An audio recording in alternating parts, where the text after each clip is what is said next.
연결하는 교회 성도 여러분, 한 주간 평안하셨습니까? 오늘도 여러분들과 함께 요한복음 강해 은혜 가운데서 나누도록 하겠습니다. 오늘 말씀의 제목은 그리스도 안에서 나를 발견하는 희열, 그리스도 안에서 나를 발견하는 희열이라는 제목으로 요한복음 18장 12절에서 14절까지 말씀을 가지고 여러분들과 함께 말씀을 나누겠습니다. 그리스도 안에서 우리를 발견할 수 있다는 이 엄청난 기쁨이 성령님을 통하여서 오늘 인터넷으로 예배드리는 우리 성도님들에게 이 시간 부어지길 축복합니다. 함께 기도하겠습니다. 하나님 아버지, 오늘도 성령의 충만함을 우리에게 허락하여 주시옵소서. 어린 초등학생, 중학생, 고등학생, 청년, 또 우리 성도님들과 함께 예배를 드립니다. 성령께서 이 시간 말할 수 없는 은혜의 영광으로 부어주셔서 우리가 그리스도 안에 있고 또 우리를 대표하시는 그 그리스도께서 우리의 부요와 영광이 되신다는 이 복된 사실이 우리의 영혼을 감동하게 하여 주시고 또 회복하여 주시고 또 큰 힘을 주시는 복된 은혜의 역사가 우리 가운데 일어나게 하여 주시옵소서. 또 말씀을 전하는 저에게도 성령의 충만함을 허락하여 주시고 그리스도의 참 말씀 되신 그 은혜를 힘입어 성령의 능력으로 오늘도 성도들과 함께 이 은혜의 말씀을 나눌 수 있도록 힘을 주시고 지혜를 주시고 능력을 허락하여 주시옵소서. 존귀하신 예수 그리스도의 이름 받들어 기도하옵나이다. 아멘. 요 근래에 제가 어떤 분의 인터뷰를 들은 적이 있습니다. 그분이 이전에 여러분들이 말씀만 드리면 알 수 있는 천하장사였어요. 레전드죠, 레전드. 저 어렸을 때도 그분의 경기를 보면서 친구들이랑 이제 씨름을 했던 그런 기억들이 나요. 그분의 기술들을 막 흉내내고 그랬던 기억이 납니다. 이분이 정말 그 당시로서는 지금의 아이돌과 그리고 손흥민 선수를 합쳐놓은 정도의 엄청난 인기였습니다. 그분이 이제 승승가도를 달리고 또 이분 생각하면은 사람들이 힘, 에너지, 활력, 또 강인함 이런 것들을 보통 생각했었거든요. 그런데 이제 이분이 이제 나이가 들고 또 씨름 선수들은 어느 정도 연령이 차면은 힘이 떨어지는 것들을 확 느끼겠죠. 그렇기 때문에 이제 은퇴를 했습니다. 근데 이분이 인터뷰 가운데 제가 상당히 깜짝 놀라는 그런 자신의 어떤 퍼스널 히스토리, 그런 스토리들을 얘기를 하는 걸 봤어요. 그게 뭐냐면 은퇴를 하고 난 다음에 이분에게 공황장애가 왔다는 겁니다. 은퇴를 한 이분에게 강인함의 상징, 에너지의 상징, 힘의 상징, 이분에게 공황장애가 왔다는 거예요. 그래서 2층만 올라가도 집이 무너져 내릴 것 같아서 이분이 2층에 살질 못하셨다는 거예요. 그래서 1층에만 사셨대. 1층에만. 그랬던 말씀들을 제가 들어본 적이 있어요. 전 좀 충격적으로 다가왔어요. 이렇게 강인한 분이, 이렇게 활력 있는 분이. 전 그분의 얘기를 곰곰이 들으면서 이런 생각을 했습니다. 이분이 천하장사라는 자신의 정체성, 그리고 온 국민의 인기와 또 찬사를 받았던 그런 위치에서 순간 은퇴하니까 그런 자신의 정체성이 붕 떠버린 거죠. 없어진 거예요. 난 누군가. 누구나 드는 생각이겠죠. 그러니까 이게 정신적인 충격과 또 삶의 충격으로 와 닿은 거죠. 그러니까 이분에게 이런 정신적인 어려움들, 정서적인 어려움들이 이분에게 오고 그래서 이분이 한동안 너무 힘들었다라는 그런 말씀을 듣고 참 놀랬던 적이 있습니다. 비단 이분뿐이 아니겠죠. 요즘은 옛날에는 이분이 은퇴할 당시에는 이런 현상들이 어떻게 보면 개인적으로 좀 일어났어요. 개인적으로. 어떤 일들을 잘 하다가 은퇴하신 분들에게 종종 일어났다면 요즘에는 이것이 사회 전체적으로 일어나는 현상이 되었습니다. 나를 발견하지 못하는 거예요. 내가 누군지. 나는 무엇을 위해 살아야 할지. 아니면 나는 이런 사람이다라고 내가 선포를 하고 이제 그렇게 살기로 했지만 완전 새로운 길이잖아요. 내가 개척하는 길이잖아요. 낯선 길이잖아요. 엄청난 스트레스가 있습니다. 오죽했으면 옛날에 군대에서도 잘하려고도 하지 말고 그리고 못하려고도 하지 말고 중간 정도만 해라. 왜? 중간에 사람이 많으니까 안정감을 누리고 자기의 어떤 여지가 있으니까 생활할 수 있는. 그러니까 기존에 해왔던 전통이라든지 또 기존에 나에게 부여해 줬던 여러 가지 정체성이라고 하죠. 우리 초등학생은 정체성이란 말이 뭔지 모를 거예요. 그게 여러분 초등학생 같은 경우에는 내가 지금 초등학생이다라는 그런 자기의 위치 그리고 자기의 지금 현재 상황을 얘기를 하는 거예요. 그러니까 어른들은 저는 목사라는 정체성 그리고 아빠라는 정체성이 있죠. 우리 학생들 이렇게 이해를 했으면 좋겠어요. 중학생은 학생이라는 신분 이런 것들이 이제 정체성이라고 볼 수 있죠. 그런데 이제 시대가 실존주의 시대와 포스트 모던으로 이렇게 넘어오면서 이전에 우리들을 규정했던 그런 가치관에서 이제 나는 내가 스스로 나 자신을 규정하고 나는 이런 사람이야. 나는 기존의 다른 사람들 사회에서 너는 이래야 돼. 또 너는 이래야 돼. 이런 것들을 나는 다 혁파하고 나는 거부하고 나는 내가 나 자신을 내가 규정하면서 내가 살아가겠다. 이런 유행들이 이제 퍼지면서 이제 어떤 일이 일어나냐면 이렇게 하는 건 물론 이제 긍정적인 부분이 분명히 있어요. 저는 나쁘다고 보지 않습니다. 이전에는 뭐 어떤 공동체라는 이름으로 개인의 개성을 다 말살하던 아픈 시절이 있었거든요. 근데 지금은 거꾸로 이제 개인을 강화시키다 보니까 개인이 짊어져야 될 엄청난 스트레스가 있는 시대라는 거예요.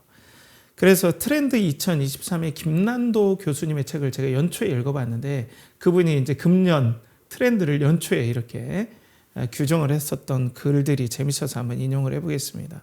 여기에 보면 사람의 가치관도 나노화됐다. 결혼 대신 비혼을 선택하고 조직에 소속되기보다 혼자 일하는 노동을 선택하는 사람들이 증가했다.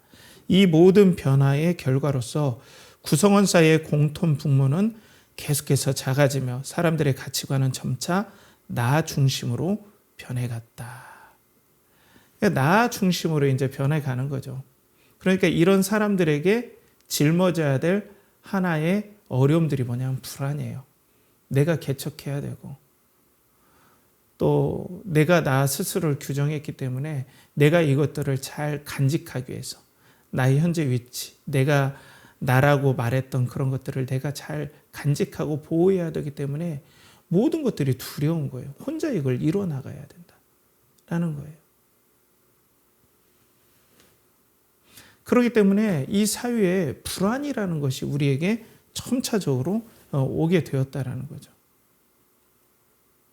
청년들도 옛날에는 그냥 청년의 삶이 단순했잖아요. 빨리 결혼해서 가정 이루고 애 낳고 그리고 돈 모아서 전세해서 아파트 모으는 이런 단순화로 가기 때문에 그 고민할 게 없어요. 지금과 같이 뭐 내가 뭘 위해 살지 이런 고민할 게 없이 거기에 올인했어요. 거기에 부담이 없었고 그게 편했던 시절이었어요. 그게 좋다라는 것이 아니라 고민이 없고 또 스트레스가 없었던 때를 얘기를 하는 거예요. 근데 지금은 달라요. 각자가 자신의 삶을 개척해야 돼요. 개척이 얼마나 힘든 겁니까, 여러분? 새로운 일을 뚫고 간다는 건 엄청 외로워요. 엄청 외로워요. 그리고 모든 게 불안 요소예요. 그러니까 사회가 불안해지는 거예요. 나는 누구지? 어떻게 살아야 되지? 저 친구들은 뭐 이렇게 잘 사는 것 같은데 인스타그램에 보면 각자의 삶의 행복 천지들이에요. 막 음식 앞에 사진 찍고 행복하게 잘 사는 것 같아서 자기만 뒤처지는 것 같은 소외감이 더 늘어나니까 이 정서적인 고통과 고립감이 더 증폭을 하는 거예요. 그러다 보면 어때요? 사회에 대해서 반감도 생기고 또 뒤처진 자신에 대한 우울함도 생기고 그러니까 반감과 우울함이 진짜 미묘하게 계속해서 사람 압박하니까 정서적으로 너무나 큰 타격을 받는 시대에 우리는 살고 있다는 겁니다. 크리스찬이 그런 환경 가운데 살고 있죠. 우리 크리스찬들도 어려움들을 많이 호소해요. 그럴 수밖에 없는 환경 아닌가요? 겨울이면 춥죠. 크리스찬이라고 안 추운 거 아니죠. 그렇다면 우리 믿음의 성도들은 어떤 마음의 중심을 가지고 어떤 정체성을 가지고 우리 삶 가운데 주어진 삶들을 잘 살아나갈 수 있겠습니까? 어떤 것이 우리 성도들로 하여금 흔들리지 않는 안정감을 우리에게 줄까요? 우리는 한번 말씀 안에서 좀 고민하기를 원해요. 오늘 말씀에 이제 계속해서 예수님의 순환의 과정들을 얘기를 하고, 이제 오늘은 대제사장들이 이렇게 언급이 됩니다. 이 대제사장들이 언급이 되는데요.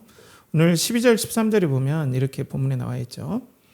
이에 군대와 천부장과 유대인의 아랫사람들이 예수를 잡아 결박하여 먼저 안나스에게로 끌고 가니 안나스는 그 해에 대제사장인 가야바의 장인이라. 이제 대제사장이 먼저 나와요. 저는 먼저 대제사장이 어떤 사람인지만 먼저 언급하고 말씀의 배경에 대해서 여러분들과 좀 나누기를 원합니다. 이 대제사장은 하나님께서 세우신 중보자예요. 중간에 링크하는 사람들이에요. 하나님과 사람 사이에 재물을 가지고 하나님과의 교제를 회복시켜주는 중간자적인 사람인 거예요. 쉽게 얘기해서 이 대제사장은 백성들의 대표가 되어서 하나님 앞에 나가는 거예요. 이 대제사장이 어떤 사람이라고요? 백성들의 대표인 거예요.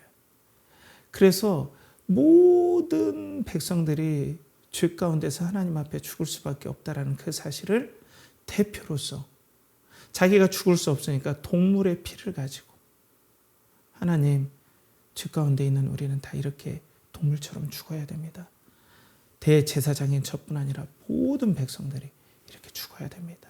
라고 백성들의 대표가 되어서 하나님 앞에 나아가는 사람이 바로 대제사장이라는 사람이에요. 그러니까 우리가 오늘 말씀 가운데 알아둬야 될 것은 대제사장은 백성의 대표라는 겁니다. 이렇게 백성의 대표가 되어서 제사와 기도와 또 성전의 관리의 일들을 했던 사람이죠. 그런데 오늘 본문 가운데 좀 이상한 게 있어요. 그게 뭐냐면 제사장이 2명이 언급이 돼요. 첫 번째로는 안나스예요. 이 사람은 이전 제사장이에요. 대제사장이에요. 그리고 현재 예수님을 체포한 그 대제사장은 가야바예요. 그런데 이 가야바는 안나스라는 전 대제사장의 사위가 돼요.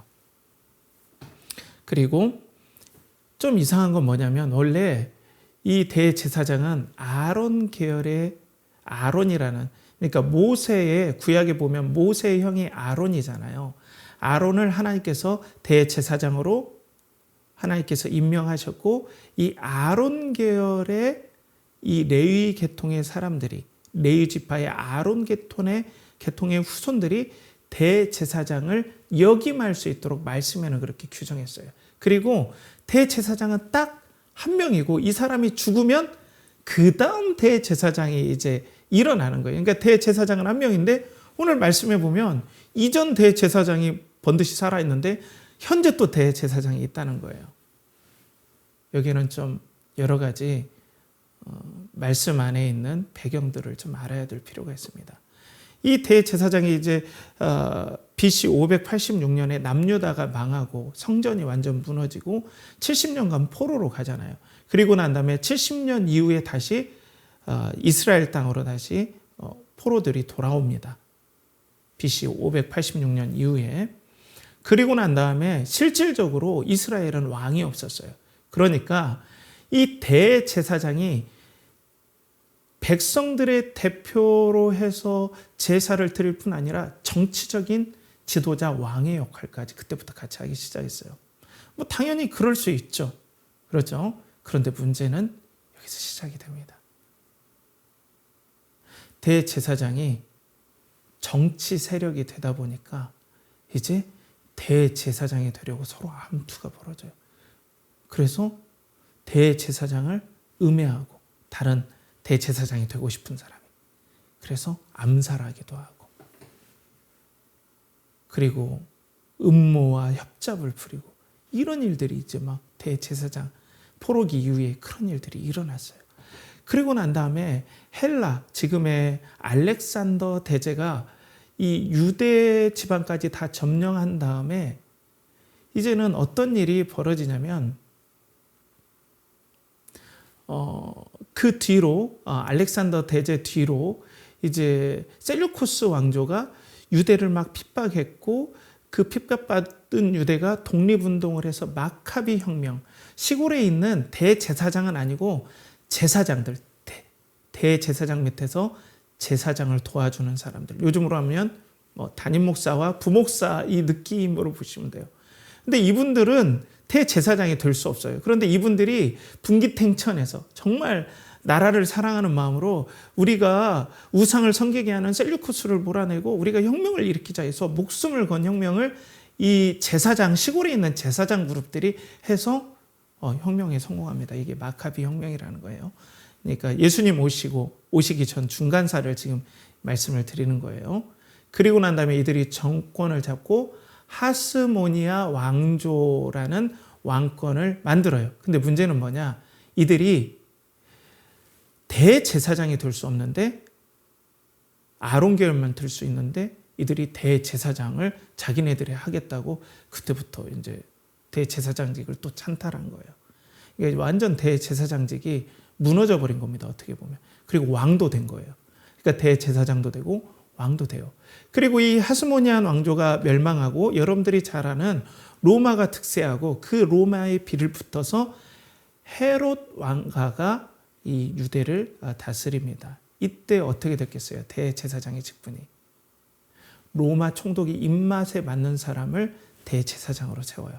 그러니까 대제사장이 되기 위해서 로마 총독에게 이제는 뇌물을 막 청탁하고 바쳐요.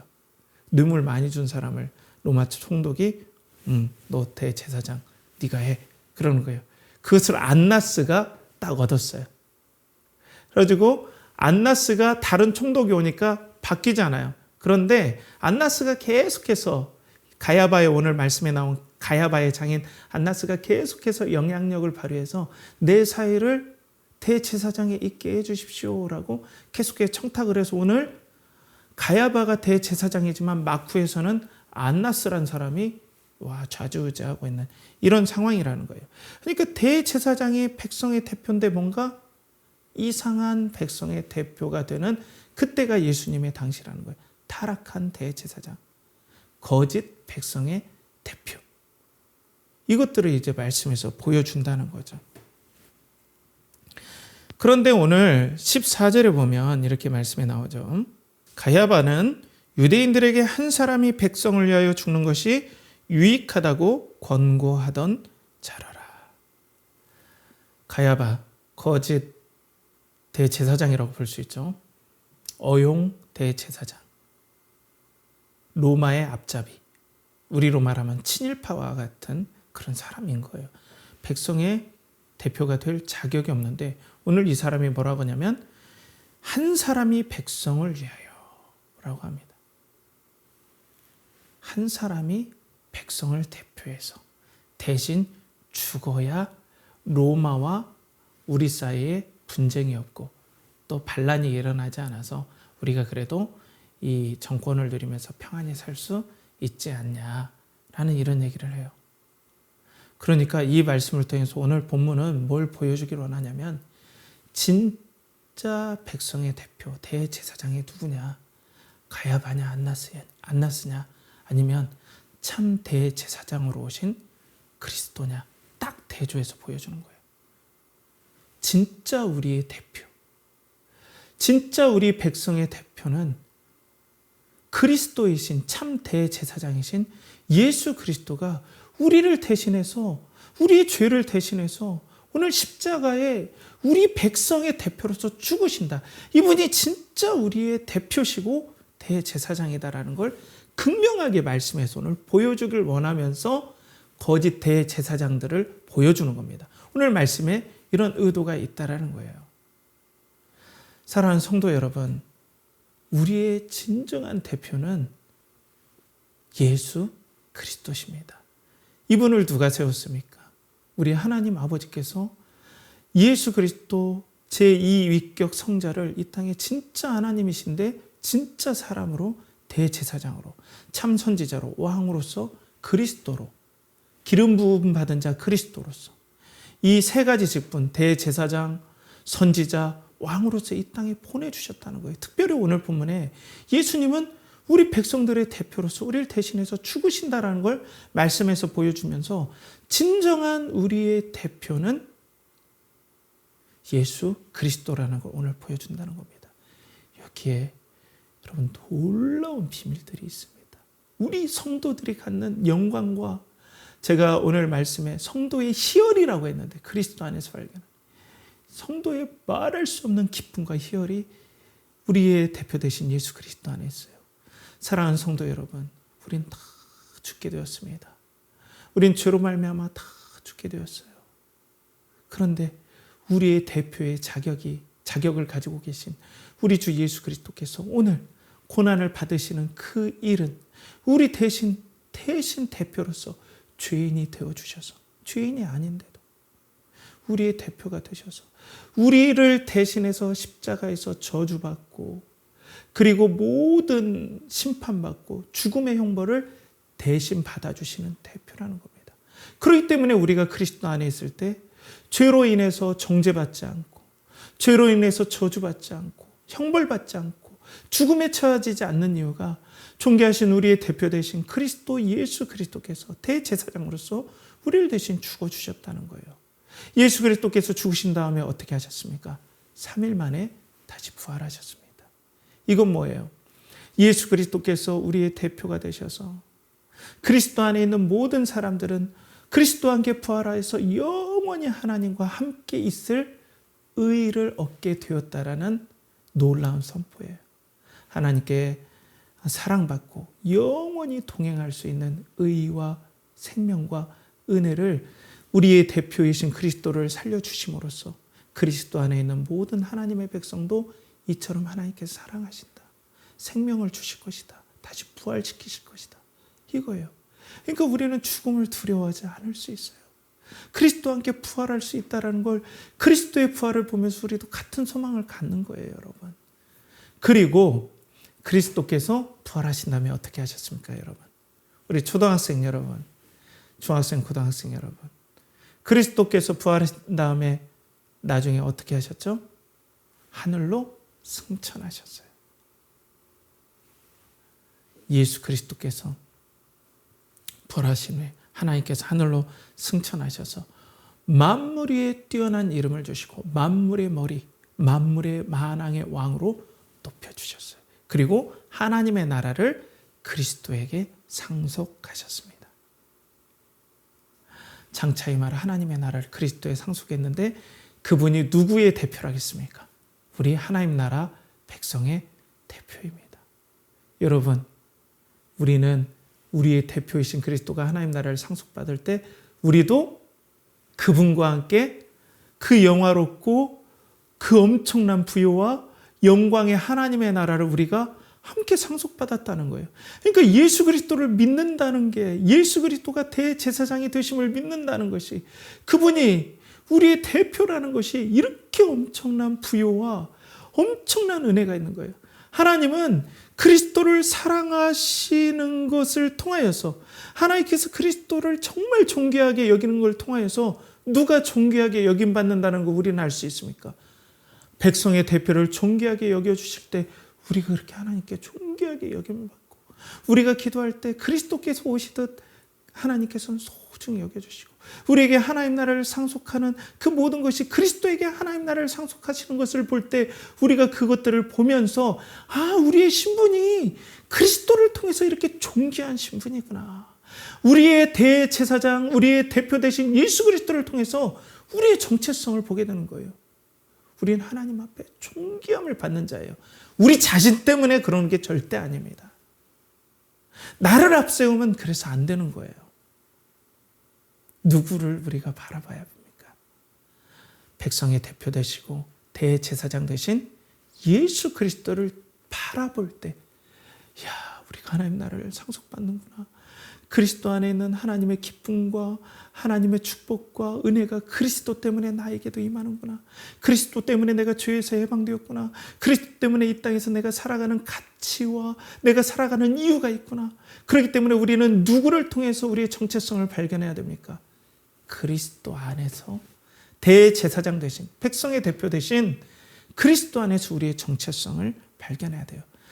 시대가 지나도 이건 변함이 없는 거예요. 그러니까 여러분, 초대교회의 성도들이 어떻게 구성되었습니까? 초대교회 안에 귀족도 있었어요. 그런데 노예도 있었습니다. 그리고 부자도 있었어요. 가난한 사람도 있었고, 남자가 있었어요. 여자도 있고, 어린아이들도 있었어요. 여자와 어린아이들은 수혜도 치지 않았어요. 노예도 수혜 치지도 않은 그런 사람들이 한 공동체를 이뤘어요. 그 안에서 저 사람은 귀족이니까 좋겠다. 나도 귀족되게 해주세요, 하나님. 나도 귀족되어서 나의 종교가 이 땅에서 드러나기를 원합니다. 나의 정체성이 존귀하게 되기를 원합니다. 저렇게 귀족이 되지 않으면, 저렇게 부자가 되지 않으면 전 불행합니다. 이게 없었어요.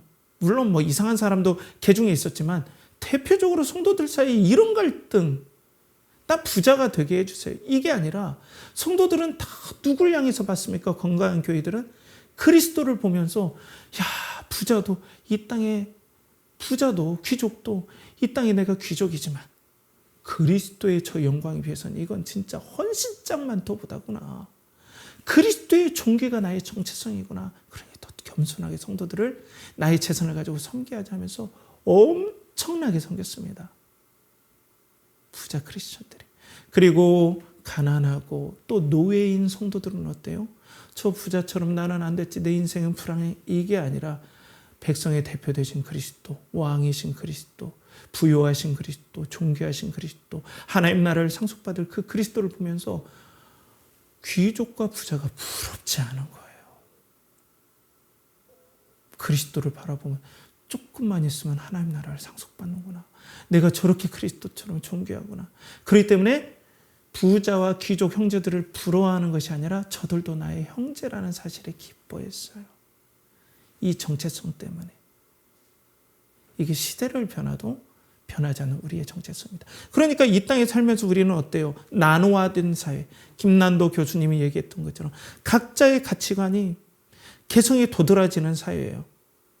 저는 그게 나쁘다고는 보지 않아요. 왜냐하면 옛날에는 하나의 가치 때문에 개성을 말살시키는 아픈 시대가 있었어요. 개성은 개성대로 존중받아야 돼요. 그런데 이게 균형이 또 흐트러져 버린 거예요. 우리가 성도로서 넓게 소중하게 간직해야 될 정체성은 뭡니까?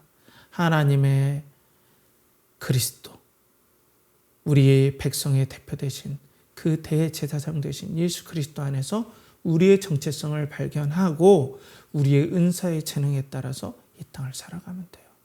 내가 공부를 못하고 다른 걸 하면 그것이 하나님에게 나에게 주신 이 땅에 부여된 사명이에요.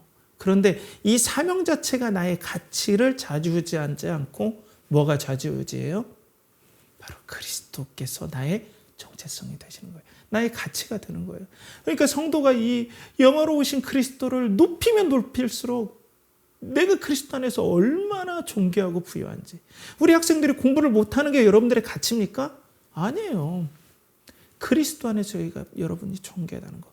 여러분들 좀 잘생겨서 친구들이, 그리고 좀 더 키가 커서, 또 뭐 힘이 세서, 이런 것이 여러분들의 가치가 아니라 여러분들의 가치는 그리스도 안에 존귀함으로 이미 끝났다는 거예요. 우리 청년들 마찬가지고 우리 성도님들도 어떤 성공이라든지 가지고 있는 소유, 그런 것들이 여러분들의 안정감과 여러분들의 가치를 재단하는 것이 아니라 그리스도 안에서 우리들은 우리 자신의 가치와 정체성을 발견해야 된다는 겁니다. 여러분, 우리 그리스도를 바라봅시다. 그리스도가 우리의 소망이며 우리의 생명입니다. 그리스도 안에 우리 가치를 발견하는 우리 연결하는 교회 성도들 되길 축복합니다. 자, 그런데 우리가 그리스도를 발견하려고 할 때 앞에서 얘기했듯이 내가 정한 이 정체성이 그리스도를 발견하고 바라보지 못하게 하는 거꾸로 부작용을 우리가 겪게 된다는 거예요. 이 대제사장들이 자기의 정체성을 그리스도의 모형, 장차 오실 예수 그리스도를 바라보고 그리고 백성들의 대표가 되어서 진짜 백성의 대표 되신 그리스도의 모형으로서 난 이 직임에 충실하고 여기에 생명을 걸겠다. 이게 나의 정체성이야 라고 했는데 갑자기 정권이 부여되고 힘이 부여되고 물질이 막 오다 보니까 이들이 탐욕의 눈이 멀어버린 거예요. 자기의 정체성을 잃어버린 거예요. 그래서 자기는 정치가라고 생각한 거예요. 자기는 정치가, 대제사장인데 정치가의 정체성을 가지고 있으니까 어때요? 이 사람들이 시골에 있는 제사장들에게 너무나 착취를 하는 거예요. 그리고 대제사장들은 대제사장 말고 일반 제사장들은 이 성전에서 주는 급여를 통해 먹고 주는데 대제사장들이 이걸 다 갈취하니까 시골에 있는 제사장 그룹들이 먹고 살들 못하니까 너무나 힘들게 사는 거예요. 착취하는 거예요. 이런 어려움들이 분명 있었다는 거예요. 우리도 마찬가지예요.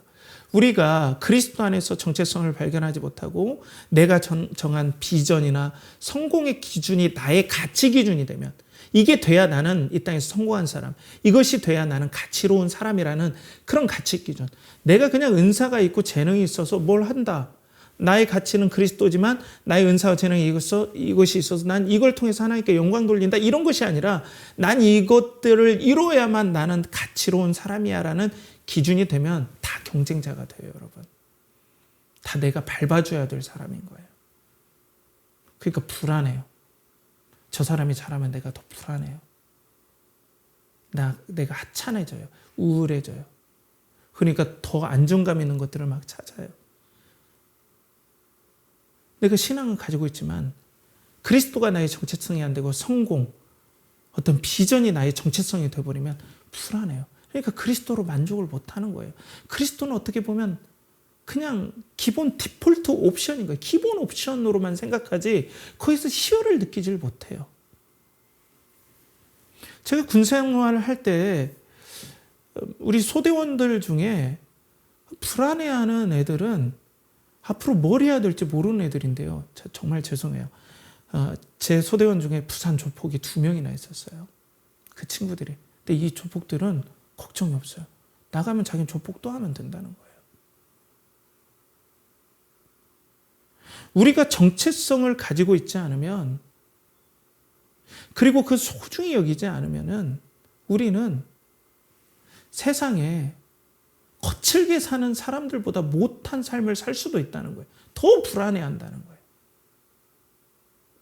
이것이 우리 예수 그리스도를 바라보는데 내가 정한 비전, 내가 정한 가치, 이게 앞서가 버리면 그리스도의 영광의 희열을 느끼지 못하니까 너무나 불안하고 너무나 힘들어한다는 겁니다.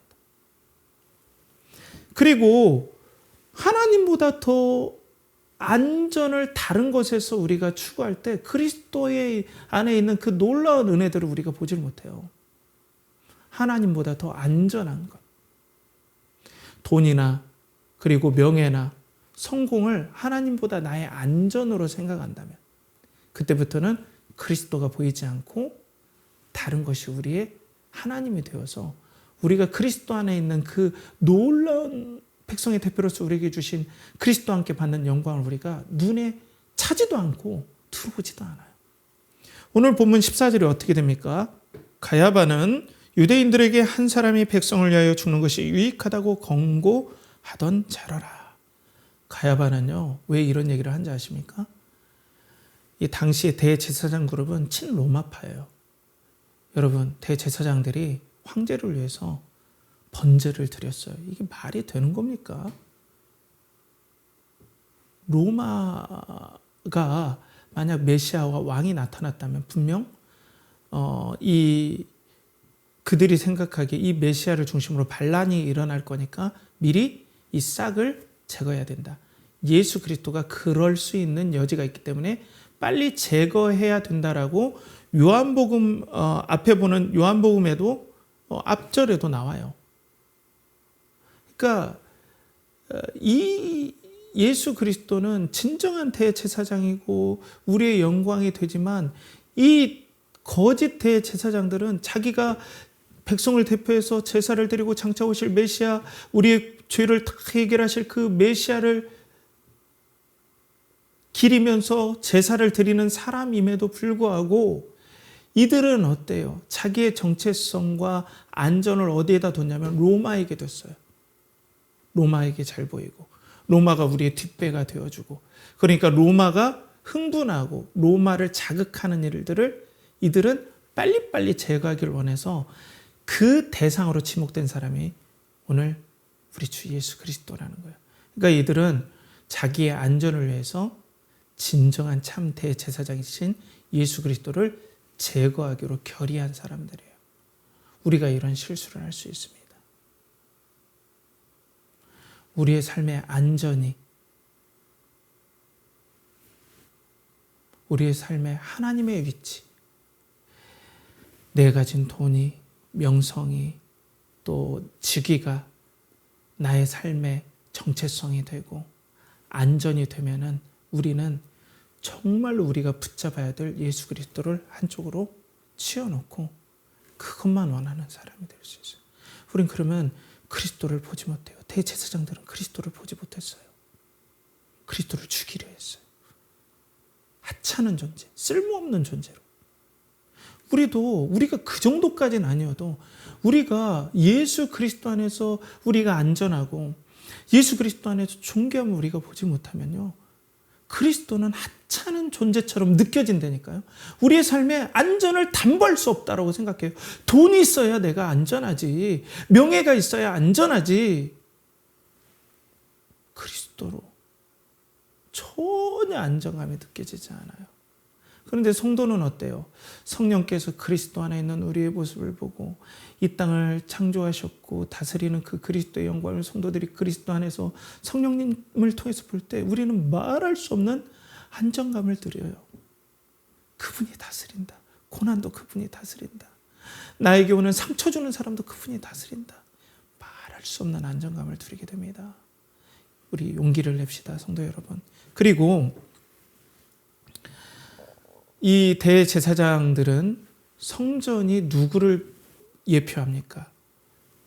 장차 오실, 그리고 오신 예수 그리스도를 예표하는 거 아닙니까? 참 성전으로 이 땅에 오신, 참 하나님 되신, 그리스도 되신 예수 그리스도를 예표하는 거죠. 성전은 한시적이에요. 그런데 대제사장들은 성전이 절대적이었어요. 이들은 성전을 통해서 먹고 살았어요. 모든 권력이 성전에서 나왔어요. 그리고 성전을 가장 선하다고 생각했어요. 절대 성전은 무너지지 않는다라고 생각했어요. 그렇기 때문에 이들은 가장 선한 성전이 우상이 되어버린 거예요. 이들은 모형된 그 성전을 붙잡다가 참 그리스도, 성전의 본질 되신 그리스도를 이들은 알아보지 못하고 죽이게 된 거예요. 사랑하는 성도 여러분, 하나님께서는 우리들을 사용하시기 위해서 은사와 재능을 주시고 직장을 주시고 또 가정을 주시고 또 하나님께서 여러 인간관계를 주십니다. 그런데 하나님께서 그것을 통하여서 그리스도를 바라보고 또 그리스도를 섬기도록 주신 모든 것들이 우리에게 나쁜 게 아니잖아요. 그런데 그것이 우상이 될 때는 우리는 그리스도를 제껴놓고 그것들을 붙잡으면서 성전과 같이 우리가 우상처럼 그걸 붙잡을 수 있다는 겁니다. 이게 우리가 그리스도 안에서 우리의 정체성을 발견하지 못하도록 만드는 원인이 될 수 있다는 거죠. 그런데 성도 여러분, 하나님께서 그 대제사장들이 그렇게 붙잡았던, 그리고 그 성전을 지키기 위해서 예수 그리스도를 죽였던, 그리고 그 성전을 지키려고 로마에게 하수인 역할을 했던 그 대사장들의 성전이 어떻게 됐습니까? 지금 요한복음은 AD 90년 이후에 기록된 것으로 보여지는데 AD 90년에 어떤 일이 일어납니까? 대제사장들이 생명을 걸고 붙잡으려 했던 예루살렘 성전이 불타 없어져 버립니다. 돌 위에 돌 하나도 남기지 않고 없어져 버려요. 여러분, 성전은 얼마나 거룩한 곳입니까? 그렇지만 그 성전이 우상이 될 때는 하나님께서 성전일지라도 다 무너뜨려요. 지금 성전이 없죠. 그죠? 다 무너지고 없어요. 2000년이 되도록 없습니다. 지금 이스라엘과 하마스의 전쟁이 벌어지는데 이스라엘의 구급파들은 제3성전 건립 준비를 다 해놨어요. 또 성전을 지으려고 해요. 예수 그리스도께서 오셨음에도 불구하고. 그리고 어떻게 됐습니까? 성전을 붙잡고 성전을 통하여서 하나님처럼 의지했던 대제사장 그룹, 사두개인 그룹들은 역사에서 사라져버립니다. 성전이 없어짐과 동시에. 하나님은 이렇게 역사하십니다. 우리가 우상된 걸 하나님은 절대로 그냥 놔두지 않아요. 반드시 회파합니다. 왜? 하나님께서는 자신의 영광을 우상에게 절대로 주시지 않습니다. 여러분, 여러분들의 성공이 우상이 됐습니까? 여러분들의 비전이 우상이 되었습니까? 그게 선할지라도 우상이 되었습니까? 여러분 자신이 우상이 되었습니까? 하나님은 반드시 그 우상을 가만히 놔두지 않습니다. 어떤 피조물이라도, 어떤 선한 피조물이라도 하나님은 그 우상을 반드시 하나님의 백성에게서 제하시는 것이 하나님의 권능이고 역사입니다. 이렇게 하나님은 우리의 삶 가운데 그 우상들을 제거하시고 우리의 정체성을 그리스도 안에서 다시 보도록 하나님께서는 우리에게 사랑으로 인도하시고 때로는 이렇게 강력하게 역사하실 수도 있다는 거예요. 그리고 난 다음에 어떻게 하십니까? 성전 되시는 예수 그리스도께서 다시 성전을 일으키십니다. 그 성전이 바로 그리스도세요. 오늘 본문 요한복음 2장 19절에 보면 이렇게 나오죠. 예수께서 대답하여 이르시되 너희가 이 성전을 헐라 내가 사흘 동안 일으키리라. 모형된 성전 헐어버리라. 정말 예수님께서 말씀하신 대로 이 예루살렘 성전이 헐어졌죠. 그 다음에 어떻게 됐습니까? 진짜 성전 되신 예수 그리스도가 하나님께서 백성의 대표로서 참 대제사장이시고 진정한 성전 되신 예수 그리스도를 우리에게 세워주십니다. 여러분의 성전은 예수 그리스도십니다. 그리고 어떻게 하십니까? 하나님께서 우리를 성전 삼아주세요. 참 성전 되신 예수 그리스도께서 성령님을 통해서 우리 안에 거하심으로 너희가 하나님의 성전인 것과 하나님의 성령이 너희 안에 거하시는 것을 알지 못하느냐. 그리스도를 통해서 우리가 얼마나 존귀한 성전과 같은 존재인지 다시 한번 우리를 회복하시면서 하나님께서는 야, 비전이 너희의 정체성이 아니야. 성공이 너희의, 돈이, 잘 나가는 지금의 어떤 것들이 너희의 정체성이 아니라 그리스도가 너희의 정체성이고 너희는 성전과 같이 소중하다. 누구 때문에 그렇습니까? 예수 그리스도 때문에. 하나님께서는 이걸 우리 개인에게 역사하실 것입니다. 우리 성도님들에게 분명 그렇게 역사하실 것입니다. 혹여라도 우리 마음 가운데 가졌던 그 우상은 반드시 하나님께서 무너뜨립니다. 백성이라면 반드시 찾아가서 무너뜨리고 그리스도를 다시 보여주게 하시고 그 안에 우리의 존귀함을 하나님께서는 반드시 성전으로서 드러내는 역할을 반드시 하신다는 거예요.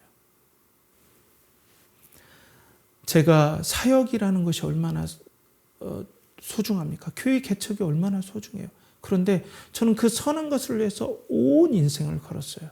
그러다 보니까 인간이 연약하고 또 때로는 악한 것이 그것이 저의 우상이 된지도 저는 몰랐어요. 그 모든 것들을 하나님께 다 무너뜨리셨습니다. 그리고 여러분 제가 이렇게 인터넷으로 개척을 하게 되었어요. 저는 이렇게 하기가 싫었습니다. 저는 우리 형제 자매들에게도 나눴지만 이렇게 하기가 싫었어요. 너무 초라했기 때문에 실패한 모습처럼 된 것 때문에. 그런데 하나님께서 다 무너뜨렸어요. 그리고 제 안에 성전을 세우셨습니다.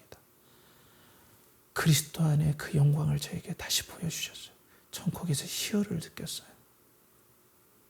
그냥 실패한 사람의 넋두리가 아니라 희열을 느꼈습니다. 이거구나. 그리스도가 우리의 영광이시구나. 존귀함이구나. 그리스도가 우리의 부요하심이구나. 그리스도 안에 다 있구나. 이걸 알게 된 거예요. 사랑하는 성도 여러분, 그리스도는 우리의 영광이고 그리스도는 우리의 대표가 되십니다. 우리 그리스도 안에서 우리의 정체성을 발견합시다. 그러면 우리는 하나님께서 이렇게 우리 가운데 우상을 제하시고 다시 그리스도를 드러내시기에 우리는 어떻게 해야 되겠습니까? 히브리서 3장 1절에 이렇게 나오죠. 그러므로 함께 하늘의 부르심을 받은 거룩한 형제들아, 우리가 믿는 도리의 사도시며 대제사장이신 예수를 깊이 생각하라. 여러분, 우리가 우리의 정체성을 발견하고 이 나노화된 사이, 이 나노처럼 세분화된 사이에서 우리의 가치를 스스로 증명해야 돼서 스트레스를 받고 불안해하는 우리들에게 오늘 성경은 어떻게 도전합니까? 우리의 백성의 대표 되신, 우리의 대표 되신 예수를 깊이 생각하라 라고 도전하고 있습니다. 그거밖에는 우리가 이 땅에서 안정을 누릴 수 있는 방법이 없다는 거예요. 깊이 생각하라. 깊이 생각하라가 원어로는 카타노에오예요. 이게 뭐냐면은 전인격적으로 충분히 완전히 이해해서 완전 내 것으로 체화될 때까지, 그리고 끊임없이 계속 예수 그리스도를 생각하고 또 생각하고 묵상하고 집중해라. 대제사장이십니다. 그렇지 않으면 우리는 다시 아무리 선한 것도 우상으로 만들고 또 거기에서 불안을 느끼고, 그래서 우리는 이 나노화된 사회, 파편화된 사회에서 우리는 다시 갈 길을 잃고 또 예수 그리스도를 믿는 믿음이 있지만 그것을 하찮게 여기는 그런 엉뚱한 시험에 우리가 빠질 수밖에 없다는 거예요. 그러니까 우리는 예수를 깊이 생각하고 동경하고 바라보고 사랑해야 됩니다. 여러분, 예수 그리스도 안에 모든 것이 다 있습니다. 예수는 우리의 부요함이십니다. 우리의 구속이 되십니다. 예수 안에 모든 죄사함과 구원의 확신이 다 있습니다. 예수님을 바라볼수록 이 구원의 영광, 죄에서 해방된 영광이 우리 가운데 있고 하나님께 사랑받을 수 있는 그 의가 예수 그리스도 안에 있기 때문에 내가 하나님께 사랑받는 것이 내가 무엇을 잘하고 못하고가 아니라 그리스도의 의 때문에 내가 사랑받음을 알고 때로 못하면 다시 용기를 내서 하나님께 나아가서 하나님 앞에 다시 용기를 내서 새롭게 우리의 순종의 길을 갈 수 있는 게 여기 있다는 거예요. 그리고 우리의 부요함이 하늘의 부요함, 그리스도께서 장차 상속받을 하나님 나라의 부요함을 우리가 계속 깊이 체화될 때까지 묵상하면 이 땅의 헛된 재물과 성공이 얼마나 부질없는 것인지를 알고 주신 돈 우리가 잘 간수하고 하나님께 영광 돌리고 우리의 쓸 것 쓰고 모자라면 모자란 대로 우리의 하나님께 주신 이것들을 감사함으로 사용하면서 장차의 말, 우리에게 말 하나님 나라의 상속, 그걸 그리스도 안에서 바라볼 때 우린 말할 수 없는 안정감을 누리게 된다는 겁니다. 고난도 그리고 부유함도, 내가 부유함에 처하나 그리고 어려움에 처하나 일체의 비결을 배울 수 있는 사도 바울의 고백이 바로 여기 있다는 거예요. 그래서 기초가 중요합니다. 성도 여러분, 예수 그리스도는 우리의 신앙의 기초입니다. 그렇기 때문에 사랑하는 성도 여러분, 우리 예수 그리스도를 계속 바라봅시다. 동경합시다. 그리스도 안에 있는 그 놀라운 은혜들을 계속해서 집중합시다. 그리스도 때문에 뭘 받는 것에 우리가 집중하지 말고 그리스도, 그분 백성의 대표 되신 예수 그리스도 안에서 우리의 존귀함과 우리의 부요함과 우리의 가치와 의로움과 소중히 여김을 우리가 발견합시다. 그게 핵심입니다. 그 은혜가 한 주간 이후로도 계속해서 여러분들의 영혼에 부어져서 그리스도를 동경하고 사랑하는 우리 연결하는 교회 성도들 되길 간절히 축복합니다. 함께 기도하겠습니다. 하나님 아버지, 그리스도를 동경하게 해주십시오. 깊이 생각하게 해주시옵소서. 그리스도 안에 있는 그 보화, 부요함, 구원하심, 의로움, 그리고 소중히 여겨주심, 우리 미래에 소망이 있음. 그렇기 때문에 그리스도 안에 있으니 고난도 소망이 있고 때론 실패도 소망이 있고 또 하나님 앞에 우리가 잘못한 실수마저도 그리스도 안에 있다면 우리에게 소망이 있는 줄 믿습니다. 그러니 예수 그리스도가 우리의 보화가 되게 해주시고 그 예수 그리스도를 바라보면서 우리 성도들이 희열을 느끼게 하여 주셔서 이 땅에 살면서 참 성도다운 참 하나님의 백성 되신 예수 그리스도 안에 참 성도답게 살아가는 우리 연결하는 교회 성도들 되게 하여 주시옵소서. 이를 간절히 바라고 원하며 이제는 우리 주 예수 그리스도의 은혜와 하나님의 극진하신 사랑과 성령의 내주 교통하심이 하나님의 백성의 대표이신 예수 그리스도를 통해서 자신의 정체성을 발견하고 감격하며 희열을 누리고자 하는 사랑하는 연결하는 교회 성도들의 영혼과 가정과 직장과 준비하는 일과 드리는 모든 것을 이제부터 영원토록 함께 하시기를 간절히 축원하옵나이다.